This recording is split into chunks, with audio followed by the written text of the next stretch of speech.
Du coup, je vous propose déjà peut-être pour commencer, en guise d'introduction, de un peu vous présenter chacun, les deux. Je suis Yvan Tirtio, auteur, compositeur, interprète, musicien. Raphaël Dumas et avec Yvan je joue de la mandoline. D'après ce que j'ai regardé quand je me suis un peu renseigné avant l'interview, j'ai vu que vous aviez déjà travaillé ensemble quand même sur quelques projets. J'ai vu notamment des concerts et quelques extraits sur YouTube, sur la musique Charlatan par exemple, où vous étiez à deux. Enfin, pas que à deux, il y avait d'autres musiciens. Mais comment un peu est née votre rencontre musicale? Est-ce que vous étiez amis avant ou est-ce que c'est purement autour de la musique? Ce serait intéressant de savoir un peu le duo, comment fonctionne ce petit duo qui maintenant vient ici au Brésil. Je vais commencer. En fait, ça fait 15 ans qu'on joue ensemble. Il y a des périodes plus chargées. Parfois, il y a plusieurs musiciens avec qui je travaille, mais avec Raphaël, c'est toujours resté. Lui est à Paris et moi à Bruxelles. Donc, quand je vais à Paris, le plus souvent, c'est avec Raphaël. Et c'est venu un coup de foudre, hein, un peu musical. On s'est trouvé comme ça. Moi, je pense que j'avais jamais pensé auparavant jouer inclure une mandoline dans ce que je fais, mais finalement, dans mes albums, il y a de la mandoline. Et pas que, parce qu'il joue aussi de la guitare, il y a du banjo et d'autres instruments, des synthés. Que rajouter Il a tout dit, ouais. J'ai tout dit. Oui, je l'ai vu une fois en concert. 15 ans, je crois. Ouais, et puis lui, de son côté, il avait programmé un groupe dans lequel je jouais, il m'avait vu aussi. Donc voilà, tout simplement une rencontre où on s'apprécie l'un l'autre. Et puis, ouais, 15 ans quand même. 15 ans. Après, on joue pas toutes les 2 semaines ensemble, donc c'est bien, on a le temps de digérer les choses et c'est chouette. Ouais. Justement, vous parliez d'instruments et vous dites que vous jouez plusieurs instruments, mais que c'était étonnant d'avoir la mandoline, vous vous y attendiez en tout cas pas au début. Il y a beaucoup d'instruments différents dans votre musique et dans ce que j'ai pu voir en tout cas, notamment des percussions, parfois enfin, même au tout début dans votre premier, c'était pas un projet, c'était pas un album, c'était un pré-album que vous avez sorti il y a très longtemps.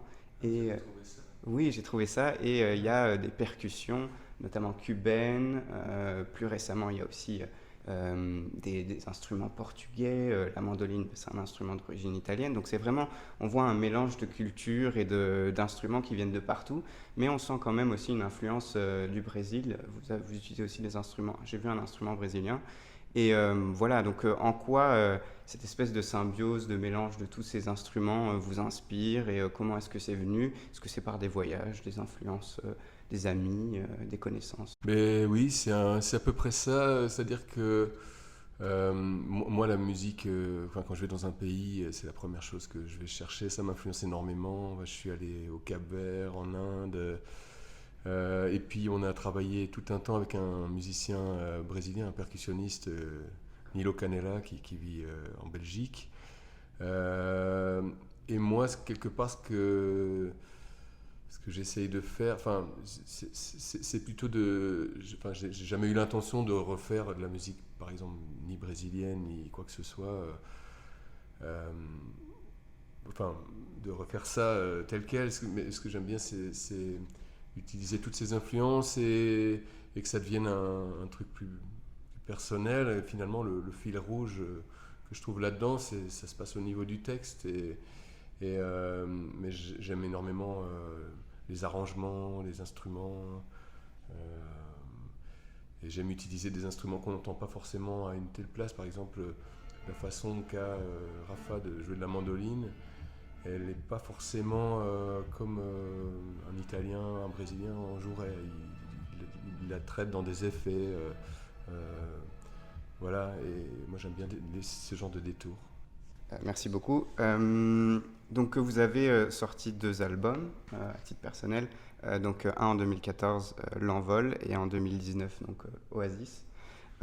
En cherchant, moi qui n'étais pas habitué à votre musique, qui n'avais jamais découvert, on voit un très fort changement, je trouve, en tout cas dans la direction artistique entre les deux albums, ne fût-ce que sur la cover déjà, mais on voit aussi des changements entre les deux, et il y a quand même une grosse distance de temps entre les deux. Qu'est-ce qui fait ça? Est-ce que c'est une impression et que c'est pas le cas? Ou est-ce que vous avez évolué? À quel niveau? Moi, je m'en rends pas vraiment compte. Si ce n'est que pour l'envol, on va dire que c'était un album où j'avais beaucoup de morceaux que je traînais depuis des années. J'ai mis du temps à l'écrire, donc il y avait des choses qui étaient presque de la samba, il y avait des choses, c'était vraiment du blues, et je le trouvais assez un peu plus dispersé que l'Oasis où je me suis donné je sais pas comment dire, un mood board où je m'étais dit que ça allait être un album folk, et donc c'est plus pour moi un album folk, c'est-à-dire que même s'il y a un percussionniste brésilien, il y a quelques rythmes du nord-est par exemple, ça reste quand même de la guitare folk, et enfin je sais pas. J'ai une question plus par rapport à l'aspect musical et musicien justement. Donc moi de ce que j'ai quand j'ai écouté en tout cas le dernier album donc Oasis, j'ai eu un sentiment où sur certains sons en particulier, mais de façon générale, il y avait une sorte d'envie.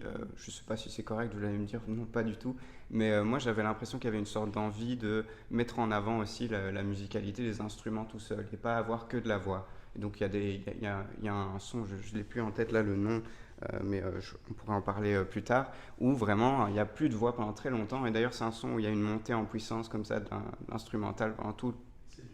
Ben voilà. Donc peut-être que vous pourriez parler de ça un peu. Est-ce que justement ce duo, vous sentez qu'il y a plus de place pour les instruments aussi et que c'est vraiment la voix et les instruments viennent jouer ensemble pour faire une belle harmonie? En fait, le truc, c'est que Yvan est un chanteur, mais il est autant musicien et amoureux des timbres musicaux, des instruments, voilà. Et je pense qu'il s'est bien profité de la personnalité des musiciens qu'il a. Et dans ce morceau dont tu parles, Vous pouvez peut-être rappeler le nom. Caillou, cette montée en question, je pense, ça reflète bien la manière dont je joue l'instrument en fait. Voilà, et il en a profité, et il m'a laissé faire ça, et voilà. Oui, c'est peut-être un peu ce qui différencie les deux albums, c'est-à-dire que dans le deuxième, j'ai eu envie d'avoir des passages instrumentaux, alors que dans le premier, ce sont plus peut-être des chansons et il y a moins de passages comme ça. Et là, j'avais envie de, en effet, profiter des musiciens qui m'entourent pour voilà, les mettre en valeur aussi. Ouais, j'avais une question peut-être plus par rapport à Rio, parce qu'on est quand même ici à Rio. Donc vous m'avez un peu expliqué vos premières impressions, en tout cas votre histoire avec la ville. Euh, c'est quand même une ville qui est une pierre angulaire de la musique, même mondiale.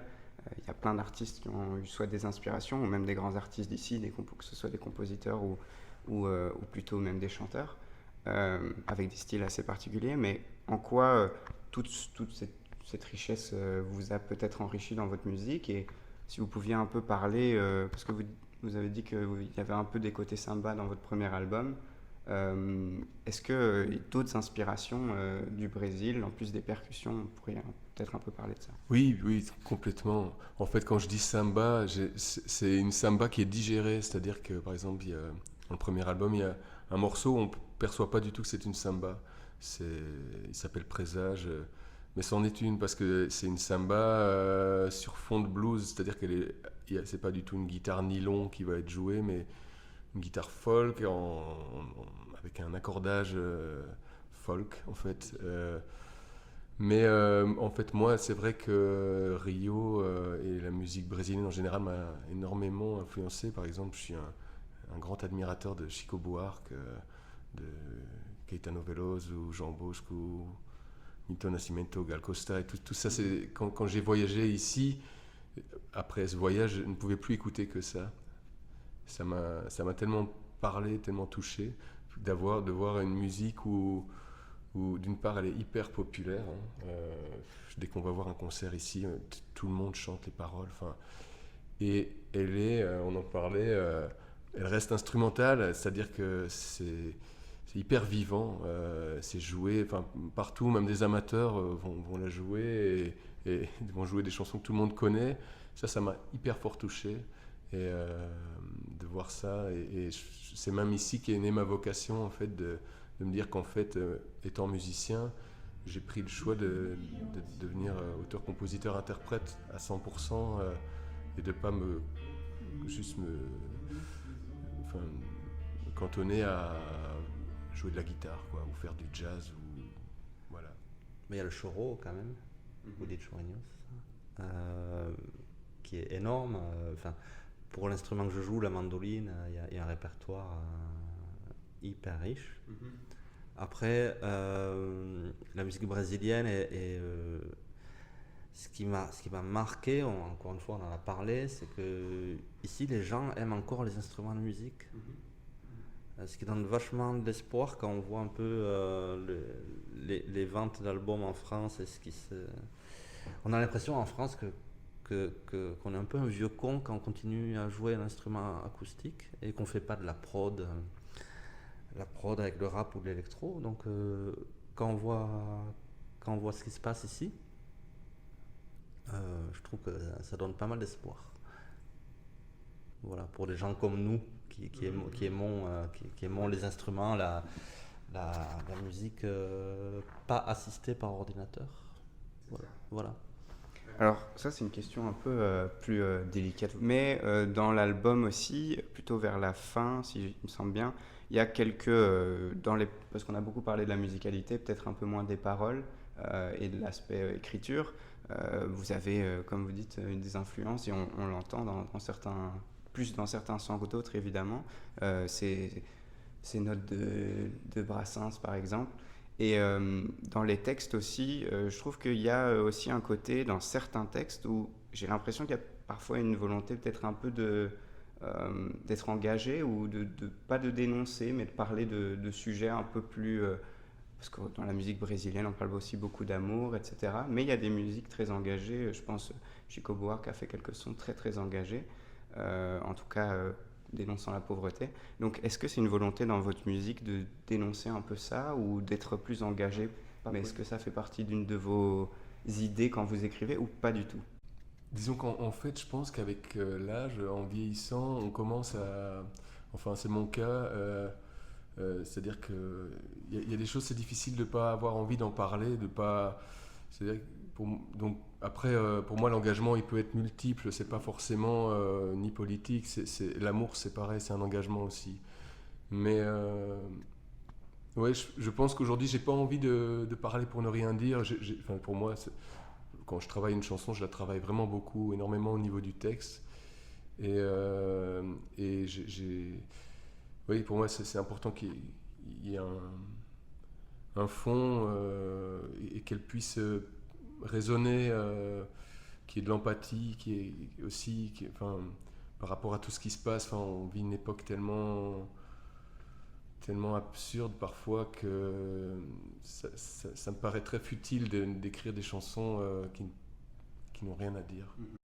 Ah, oui, et surtout que, comme vous dites, on est dans une ère avec, par exemple, le rap ou des choses comme ça où on ne cherche plus tout le temps à dire quelque chose. Il y a une partie de rap plus conscient, où on essaie d'avoir des paroles développées, mais il y a aussi une partie qui se développe principalement aux États-Unis, mais qui arrive beaucoup en Europe où c'est parfois juste ça ne veut rien dire et on aime bien ça juste parce que c'est de la musique qui veut rien dire. Donc je pense qu'il y a de tout, mais c'est chouette en tout cas que vous ayez cette envie et ça fait partie un peu de la même idée que la musicalité, enfin en tout cas que les instruments.